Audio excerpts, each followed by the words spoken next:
আসিবে সিংহায় দিলা হাত, আর সিংহাসনে মর্তেতে বাজিয়া উঠল ঢাক। পদদেশরি আসিবে সিংহায় দিলা হাত, আর সিংহাসনে মর্তেতে বাজিয়া উঠল ঢাক।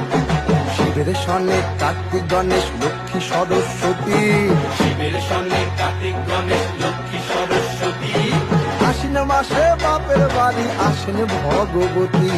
আশ্বিন মাসে বাপের বাড়ি